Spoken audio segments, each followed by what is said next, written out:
Good morning to all of you. आज से हम लोग एक नई कड़ी शुरू करने जा रहे हैं और उस कड़ी का नाम है accountancy for class 12 CBSE and JAC के लिए। ठीक है। आज से पहले आप लोगों ने जो भी वीडियो हमारा देखा होगा उसमें सीनियर क्लासेस के लिए वीडियो अपलोड किए गए हैं, ग्रेजुएशन के लिए और पोस्ट ग्रेजुएशन के लिए।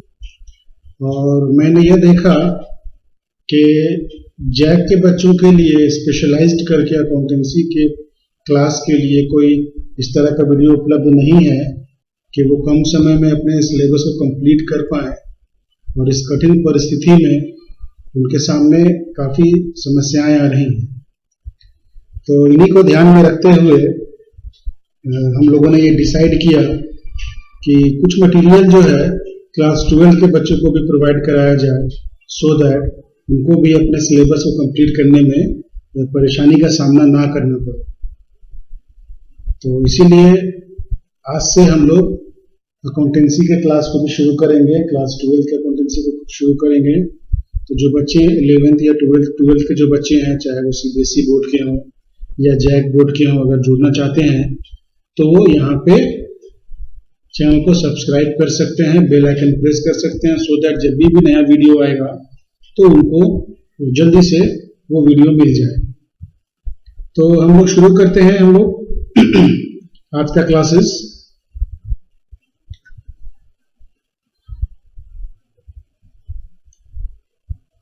तो चैप्टर शुरू करने से पहले we should have a thorough knowledge about the syllabus of accountancy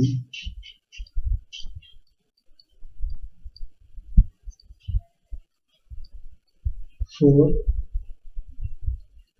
class 2। Jack और सीबीएसई के सिलेबस में बहुत ज़्यादा डिफरेंस नहीं है, क्योंकि जैक जो कि स्टेट बोर्ड है, झारखंड बोर्ड है, वो भी सीबीएसई को ही फॉलो करती है। तो सिलेबस में बहुत ज़्यादा डिफरेंसेस नहीं है। एक दो केवल चैप्टर के अंदर एक दो पॉइंट हैं, केवल जो टॉपिक्स हैं जो कि नहीं पढ़ना होता है, कुछ सीबीएसई वालों को नहीं पढ़ना होता है और कुछ जैक वालों को नहीं पढ़ना होता है। तो अगर ओवरऑल सिलेबस की बात करें तो ओवरऑल सिलेबस जो है वो पार्ट ए और पार्ट बी में बटा हुआ है। पार्ट ए का जो टोटल मार्क्स है वो 60 मार्क्स का है और पार्ट बी का जो टोटल मार्क्स है वो आपका 40 मार्क्स का है, दोनों में, JAC as well as syllabus में। अब पार्ट ए में आपको 3 यूनिट्स पढ़ने हैं, 2, 3। जैक में 1 यूनिट बढ़ाया गया है। ये यूनिट हालांकि बढ़ा नहीं है, उन्होंने पार्टनरशिप को ही 2 पार्ट में डिवाइड कर दिया है।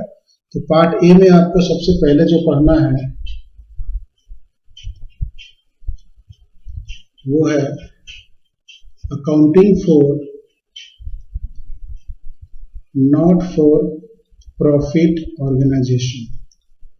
Accounting for not for profit organization, ये जो है ये आपका 10 मार्क्स का है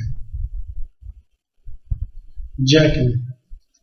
और अगर सीबीएसई की बात करें तो सीबीएसई में भी ये 10 मार्क्स का ही है। ठीक है। तो उसके बाद है यहाँ पे accounting for partnership firm.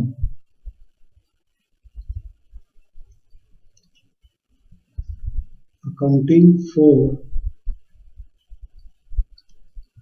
Partnership firms. ठीक इसके बाद में है reconstitution of partnership. Reconstitution of partnership. तो ये जो है पार्टनरशिप का फर्स्ट पोर्शन जो है ये जैक बोर्ड में 5 मार्क्स का है और सेकेंड पोर्शन जो है इसका ये 20 मार्क्स का। मतलब कुल मिलाकर के पार्टनरशिप जो है वो आपके 25 मार्क्स है। और थर्ड टॉपिक जो है पढ़ना यहाँ पे accounting for share capital and debenture. Accounting for share capital and debentures, basically हम लोग इसको बोलते हैं कंपनी अकाउंट्स। कंपनी अकाउंट्स का पोर्शन है ये। तो ये जो है ये 25 मार्क्स का है। तो इस तरह से पार्ट ए जो है वो हो गया आपको 60 मार्क्स का। 25 50 plus 10 is equal to 60। CBSE board की अगर हम लोग बात करें तो ये जो है ये पहला चैप्टर जो है सीबीएसई के लिए बात अगर हम लोग कर रहे हैं तो सीबीएसई में ये 10 मार्क्स का है पहला चैप्टर। और ये जो है आपका अकाउंटिंग फॉर शेयर कैपिटल या अकाउंटिंग फॉर कंपनीज, ये जो है ये 20 मार्क्स का है। और ये दोनों मिला करके सीबीएसई बोर्ड में ये 30 मार्क्स का होता है। लेकिन यहाँ पर एक चीज एक्स्ट्रा उनको पढ़ना पड़ता है और वो है डिसोल्यूशन। डिसोल्यूशन जैक बोर्ड में नहीं पढ़ना पड़ता है। तो डिसोल्यूशन केवल एक्स्ट्रा उनका बढ़ जाता है सीबीएसई में, और उनका मार्क्स जो है वो 5 मार्क्स बढ़ जाता है यहाँ पे, तो वो 30 मार्क्स का हो जाता है। कुल मिलाकर के इनका भी 60 मार्क्स का है। तो पार्ट ए में थोड़ा सा डेविएशन है सिलेबस में, सीबीएसई के सिलेबस में और जैक के सिलेबस में।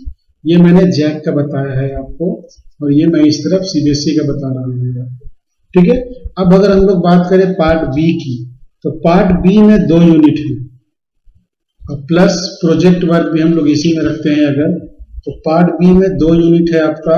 तो पहला यूनिट है आपका फाइनेंशियल स्टेटमेंट एनालिसिस या एनालिसिस ऑफ फाइनेंशियल स्टेटमेंट्स, इसका नाम दिया गया है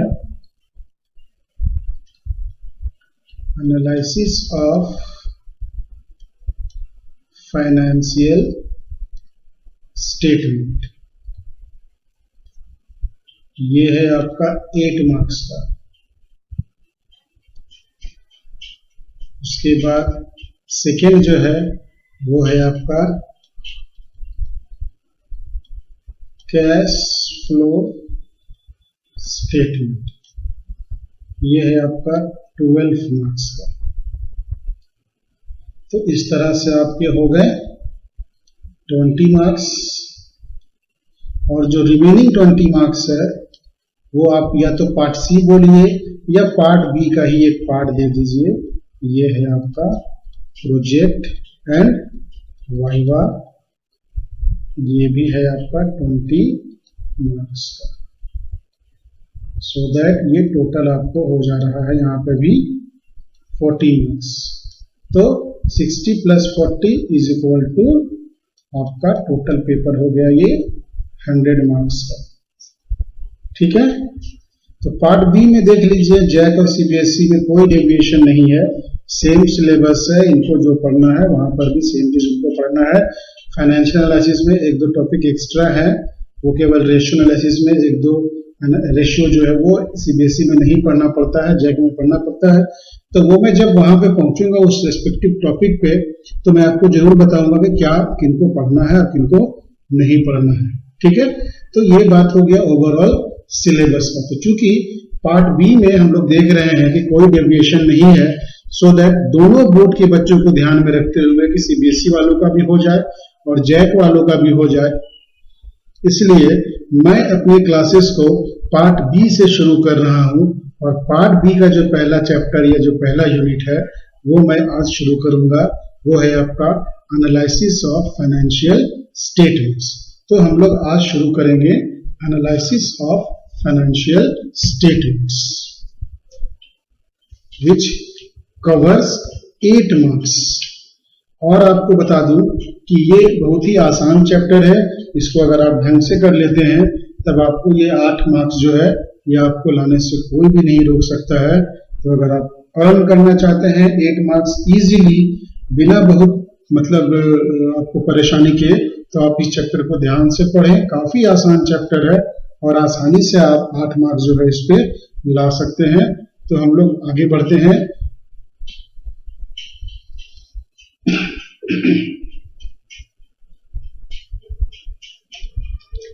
चलिए, तो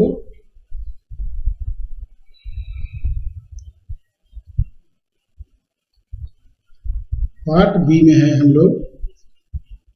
पार्ट बी का unit 1। The name of chapter is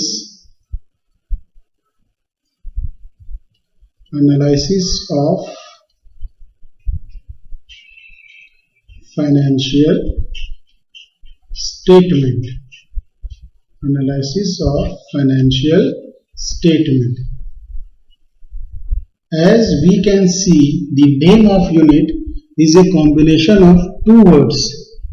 First one is analysis and second one is financial statement. It simply means financial statements का analysis. Financial statements का analysis. Analysis को हम लोग हिंदी में क्या बोलते हैं? विश्लेषण। विश्लेषण। इसका विश्लेषण तो फाइनेंशियल स्टेटमेंट्स का, जिसको हिंदी में हम लोग कह सकते हैं वित्तीय विवरण। ठीक है, ये रस्वी या दीर्घी होगा, उसमें हम लोग को उतना नहीं जाना है। तो ये हो गया आपका वित्तीय विवरण। वित्तीय विवरण का विश्लेषण, एनालिसिस ऑफ फाइनेंशियल स्टेटमेंट्स। तो हम लोग एक एक करके देखते हैं कि what is the meaning of financial statements and what is the meaning of analysis. Analysis का मतलब क्या होता है और फाइनेंशियल स्टेटमेंट्स का मतलब क्या होता है। तो सबसे पहले हम लोग जानते हैं फाइनेंशियल स्टेटमेंट्स। तो पहले हमारे मन में सवाल उठता है कि व्हाट इज फाइनेंशियल स्टेटमेंट।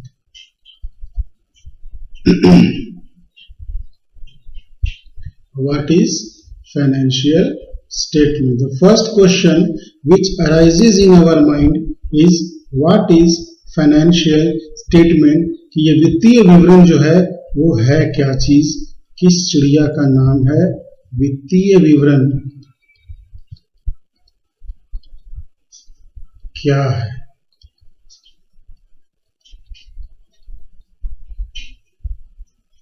तो अगर हम इसको सिंपल वर्ड्स में बोले कि वित्तीय विवरण क्या है, तो it is summary of accounting records. It is summary of accounting records. आप जो अकाउंटिंग रिकॉर्ड जो है पूरे वर्ष के दौरान मेंटेन करते हैं, आप सेल्स बुक बनाते हैं, डे बुक बनाते हैं, परचेज बुक बनाते हैं, जर्नल बना रहे हैं, लेजर बना रहे हैं, वो सब जो बना रहे हैं, पीएल बना रहे हैं, बैलेंस शीट बना रहे हैं, तो these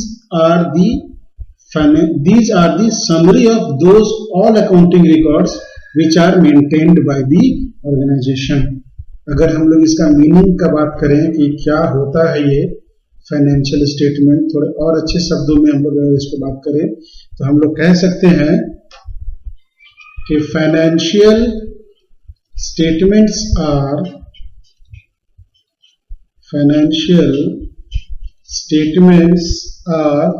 organized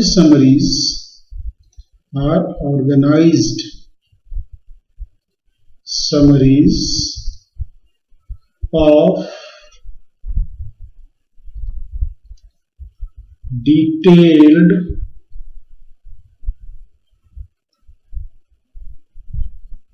accounting record। Organized summaries of detailed accounting records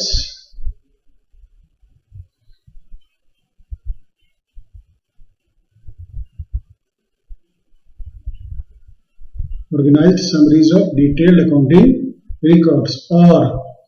और अगर थोड़ा सा इसको हम लोग लेंथी करना चाहें तो इस तरह से कह सकते हैं कि financial statements are organized summaries of detailed information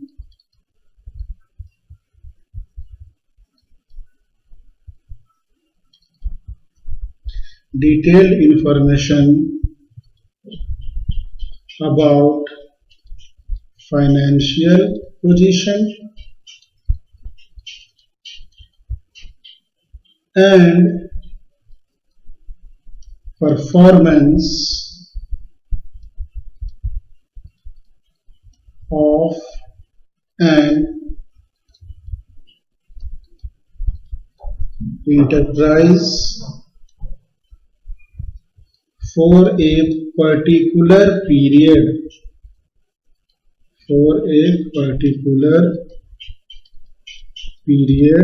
of time. Basically ये पीरियड कितने वर्षों का होता है? 1 ईयर का, जिसको हम लोग फाइनेंशियल ईयर के नाम से जानते हैं। तो इसको हम लोग अगर एक बार देख लेते हैं जल्दी से कि क्या बोल रहा है ये, तो यहाँ पे बताया जा रहा है कि financial statements are organized summaries. These are the organized summaries. तो किनका समरी है ये, किनका संक्षिप्त रूप है? Of detailed information. वो डिटेल्ड इंफॉर्मेशन जो आप अकाउंटिंग रिकॉर्ड्स के रूप में अपने पास अभी तक मेंटेन करते चले आए हैं, और उन अकाउंटिंग रिकॉर्ड्स में आपको किस चीज की जानकारी मिलती है? तो आपको जानकारी मिलती है about the financial position and performance of the enterprise.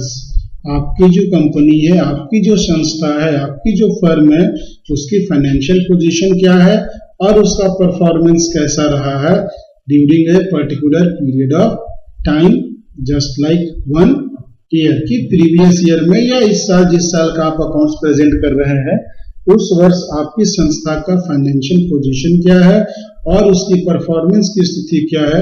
ये सारी डिटेल इंफॉर्मेशन को जब आप एक ऑर्गेनाइज्ड वे में एज ए समरी प्रस्तुत करते हैं, तो उस समरी को ही किस नाम से जाना जा रहा है? फाइनेंशियल स्टेटमेंट्स के नाम से जाना जा रहा है। ठीक है, तो होप कि इतना जानने के बाद आपको फाइनेंशियल स्टेटमेंट्स क्या है उसके बारे में आपको मालूम चल गया होगा। और अगर इसको आप एकदम सिंपल वर्ड्स में बोले कि फाइनेंशियल इंफॉर्मेशन क्या है, तो आप उससे कह सकते हैं कि it is summary of accounting record. It is summary of accounting records. ये अकाउंटिंग रिकॉर्ड्स का क्या है? संक्षिप्त रूप है। ठीक है, तो basically whenever we talk about financial statement, जब भी हम लोग फाइनेंशियल स्टेटमेंट्स की बात करते हैं तो इसका मतलब 2 चीज के बारे में जिक्र किया जा रहा है। एक है आपका बैलेंस शीट और दूसरा है आपका statement of profit and loss account. It means the term financial statements, the term financial statement generally refers to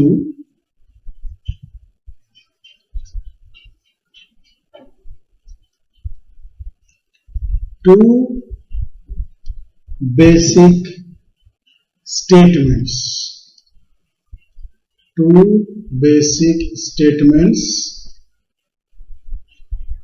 नेमली कौन कौन से हैं वो? तो जनरली सबसे पहला आता है आपका बैलेंस शीट। ठीक है, बैलेंस शीट को एक और नाम से जाना जाता है, इसको हम लोग कहते हैं पोजीशन स्टेटमेंट। और बैलेंस शीट के बारे में हमें कहाँ इंफॉर्मेशन दिया गया है? नए कंपनी एक्ट 2013 में। तो ये बताया गया है part 1 of schedule 3 of companies act 2013। Company act के शेड्यूल 3 के पार्ट ए में बैलेंस शीट के बारे में आपको बताया गया है। इसका प्रोफॉर्मा जो है वो आपको यहीं पर दिया गया है। दूसरा जो स्टेटमेंट, बेसिक स्टेटमेंट है आपके फाइनेंशियल स्टेटमेंट का जो पार्ट होता है वो है आपका statement of profit and loss.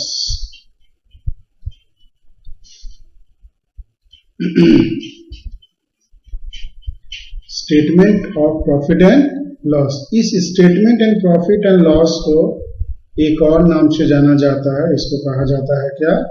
Income statement. तो income statement states for profit and loss account और पोजीशनल स्टेटमेंट बैलेंस शीट। तो इससे आपको एक ऑब्जेक्टिव क्वेश्चन आ सकता है। There is a chance of objective question के आपको पूछा जा सकता है कि balance sheet is also known as, A में रहेगा पोजीशन स्टेटमेंट, बी में रह सकता है इनकम स्टेटमेंट, सी में रह सकता है बोथ, डी में नाइदर रह सकता है। ठीक है, तो ध्यान से इसको देखेंगे। ये जो statement of profit and loss account है इसके बारे में कंपनीज एक्ट में कहां पे बताया गया है, इसका जो फॉर्मेट वगैरह है वो आपको दिया गया है पार्ट 2 ऑफ शेड्यूल 3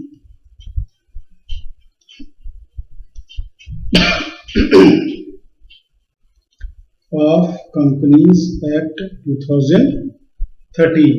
तो ये आपके दो बेसिक स्टेटमेंट हैं जो कि फाइनेंशियल स्टेटमेंट में जनरली शामिल होते हैं। पहला आपका है बैलेंस शीट और दूसरा है आपका statement of profit and loss. ठीक है, यहां तक में आपको 2 मार्क्स का सवाल आ सकता है, 1 और 2 मार्क्स का, कि what do you mean by financial statement. ये आ सकता है कि फाइनेंशियल स्टेटमेंट से आप क्या समझते हैं, या आ सकता है कि किसी भी 2 बेसिक फाइनेंशियल स्टेटमेंट्स का नाम लिखिए, या फिर ऑब्जेक्टिव आ सकता है कि बैलेंस शीट को किस नाम से जाना जाता है या प्रॉफिट एंड लॉस अकाउंट को किस नाम से जाना जाता है। तो यहां तक आप ध्यान से रखेंगे। नेक्स्ट जो मैं टॉपिक आपको बताने जा रहा हूं उस टॉपिक से भी वेरी शॉर्ट आंसर क्वेश्चन जो है वो बनता है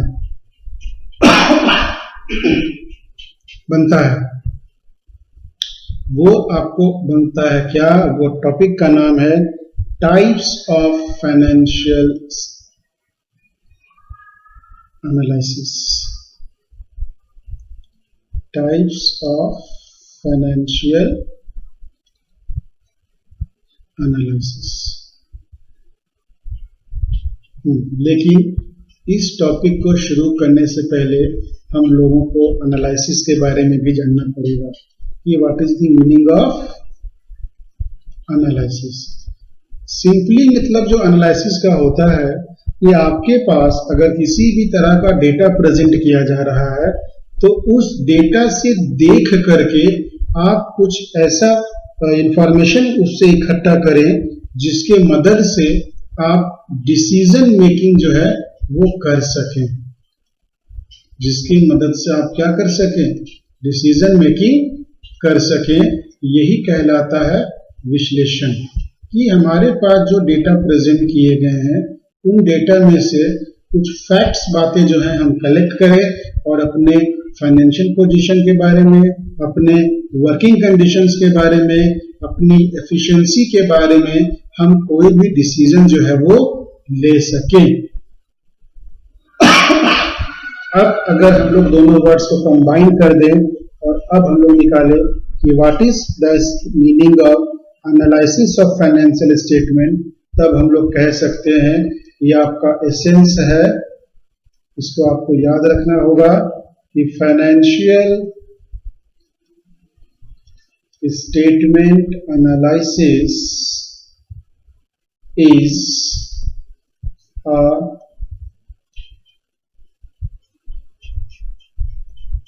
systematic process.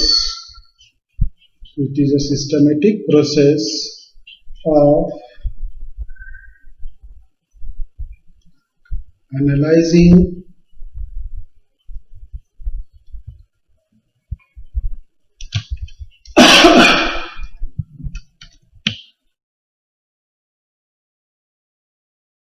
financial information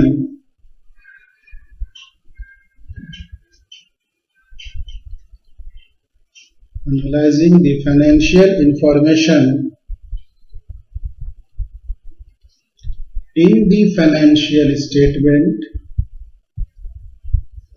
in the financial statements to understand, समझने के लिए, and to take economic decisions, to take economic decisions. This is what financial statement is. Then अगर हम लोग इसको जल्दी से रिवाइज करें, समअप करें, तो हम लोग कह सकते हैं कि फाइनेंशियल स्टेटमेंट एनालिसिस जो है एक सिस्टमेटिक प्रोसेस है। फाइनेंशियल एनालिसिस जो है वो एक सिस्टमेटिक प्रोसेस है। किस चीज का प्रोसेस है?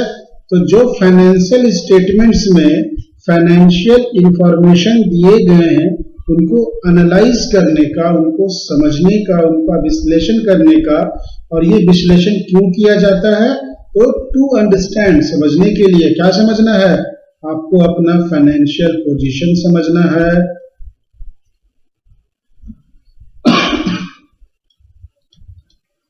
आपको अपना वर्किंग एफिशिएंसी समझना है।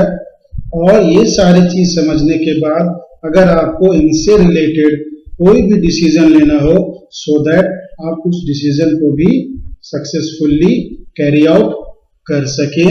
इसीलिए फाइनेंशियल स्टेटमेंट्स का एनालिसिस जो है वो इम्पोर्टेंट हो जाता है, जरूरी हो जाता है हमारे लिए।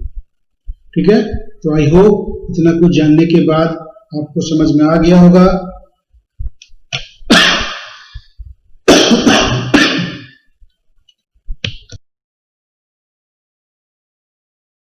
स्टेटमेंट एनालिसिस का क्या मतलब होता है। अब हम लोग आगे बढ़ते हैं हमारे नए टॉपिक की ओर, जो कि इम्पोर्टेंट है एग्जाम पॉइंट ऑफ व्यू से। वो है types of financial analysis. Types of financial analysis, ये इम्पोर्टेंट है शॉर्ट आंसर के लिए। इसमें पूछा जा सकता है कि what are the different types of financial analysis, या वेरी शॉर्ट में भी पूछ सकता है, किसी एक का नाम दे सकता है आपको। तो टाइप्स ऑफ फाइनेंशियल एनालिसिस जो है वो बेसिकली 4 तरह के होते हैं। पहला जो है वो है आपका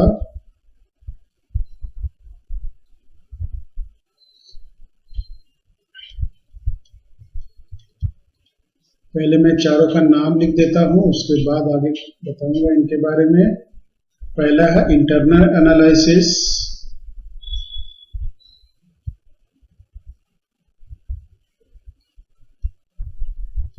दूसरा है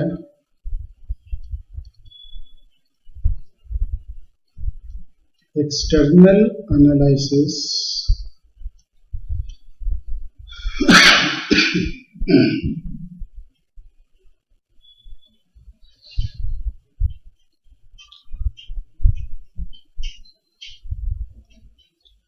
तीसरा है horizontal analysis,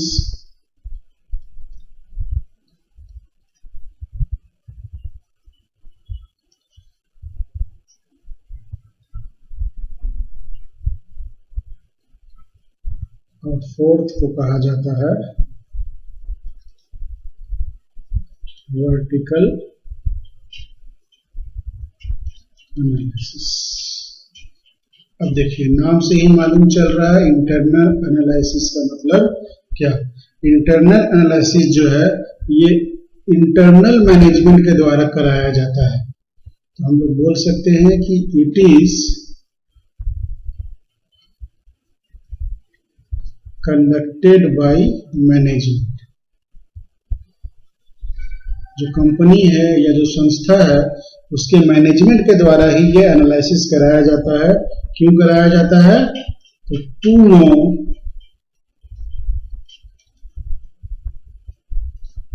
financial position and operating efficiency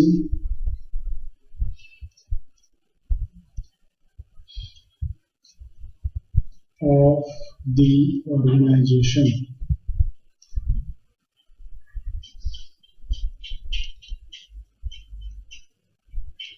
organisation की ऑपरेटिंग एफिशिएंसी को और फाइनेंशियल पोजीशन को जानकारी करने के लिए जानकारी लेने के लिए ये जो है मैनेजमेंट के द्वारा कंडक्ट कराया जाता है, क्योंकि इसमें अंदर के लोग ही शामिल होते हैं, बाहर के लोगों को इससे कोई भी लेना देना नहीं होता है। ये इंफॉर्मेशन केवल मैनेजमेंट के पास आती है और मैनेजमेंट इस इंफॉर्मेशन के आधार पर भविष्य में कोई भी डिसीजन लेती है।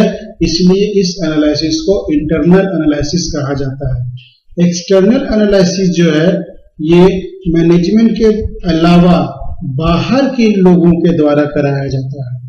तो बाहर के लोग वैसे कोई भी लोग जिनका इस ऑर्गेनाइजेशन में कोई सब्सटेंशियल इंटरेस्ट है या फिर वो सब्सटेंशियल इंटरेस्ट जो है वो एक्वायर करना चाहते हैं।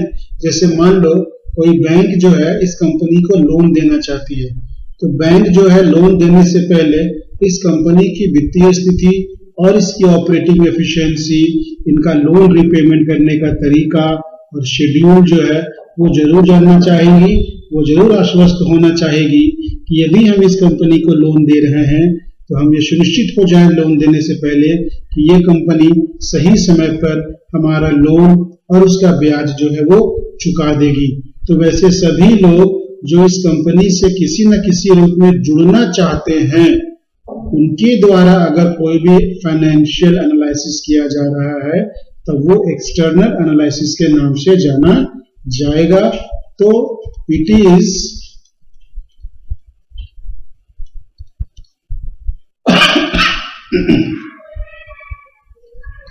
Basically conducted by bankers, creditors,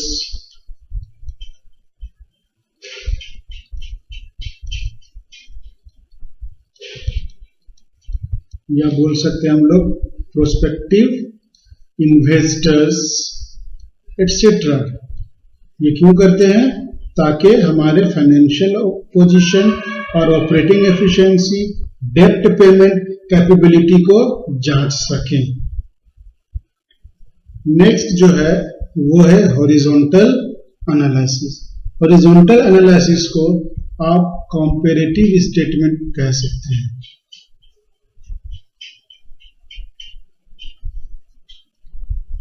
comparative statements means इस तरह के एनालिसिस में आपको कंपेयर करना पड़ता है। यू हैव टू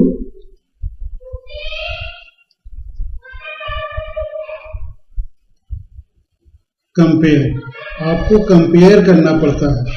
तो कंपेयर करना पड़ता है किससे? या तो ईयर आपको दिया रहा है कि 2018 को आप कंपेयर करो किससे? 19 से।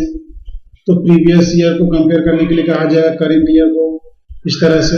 या फिर आपको दो कंपनी दिया रहेगा कि ए लिमिटेड है और क्या है, बी लिमिटेड है, तो इनको आप कंपेयर करो।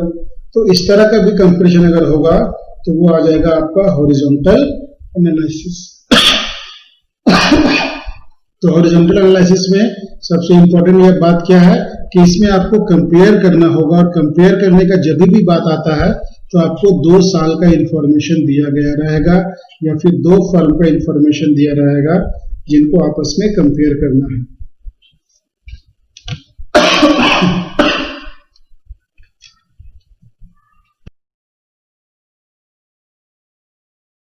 वर्टिकल एनालिसिस बेसिकली ये कॉमन साइज स्टेटमेंट्स का नाम है। कॉमन साइज स्टेटमेंट्स, इसमें आपको only 1 year information will be given, only 1 years information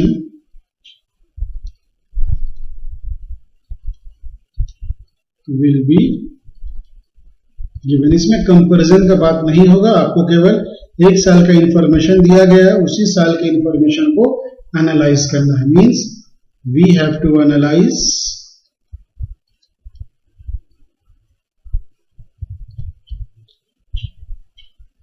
only 1 year's financial information।